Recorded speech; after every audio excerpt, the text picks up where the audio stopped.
Hey viewers, you're watching The Savera and I'm Vidhi Joshi. European Commission President Ursula von der Leyen arrived in New Delhi today on a state visit to India, where she will attend the country's 77th Republic Day celebrations as a chief guest. Notably, the Republic Day parade will be held in the national capital on Monday, that is January 26, 2026.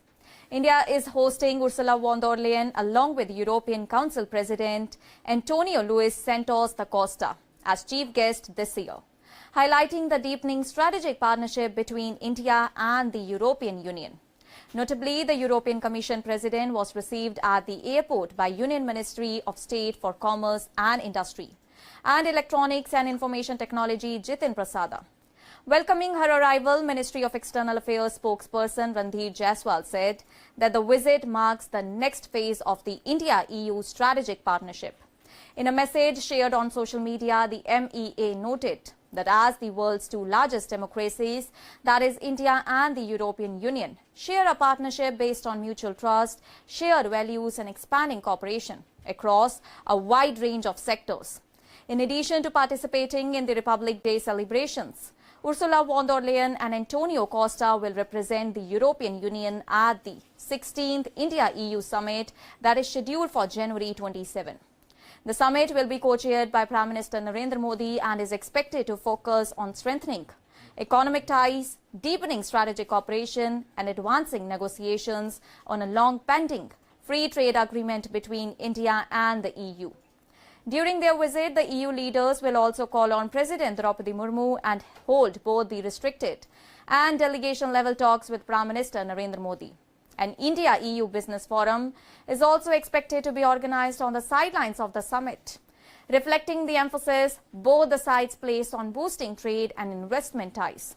Earlier, speaking at the World Economic Forum in Davos, Ursula von der Leyen said that the European Union is close to finalizing a free trade agreement with India, describing it as what some have called the mother of all the deals. She said that while some work still remains, negotiations are nearing a decisive stage and could mark a historic milestone in India-EU economic relations. The proposed agreement is expected to create a market of nearly 2 billion people and account for almost a quarter of global GDP, significantly boosting trade, investment and supply chain resilience. An EU official has also indicated that India and the European Union are all set to unveil a security and defense strategic partnership during the summit, signaling closer cooperation in defense, security and global stability.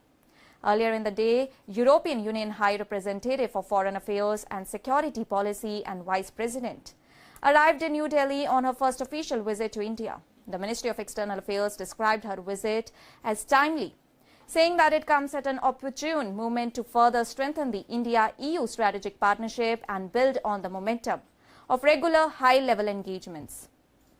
The visit of the EU leadership comes amid intensified diplomatic engagement between India and the European Union, against the backdrop of global volatility and geopolitical uncertainty.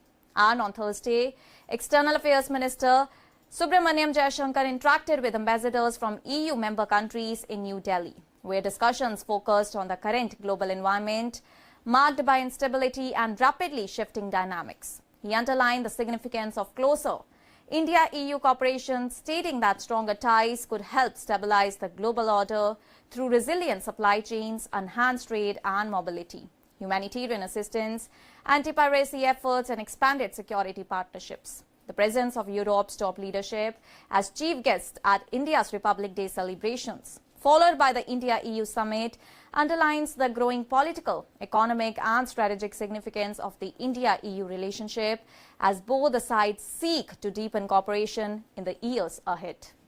That's all for now. Stay tuned to The Savera for more updates. Do like, comment and subscribe to the channel.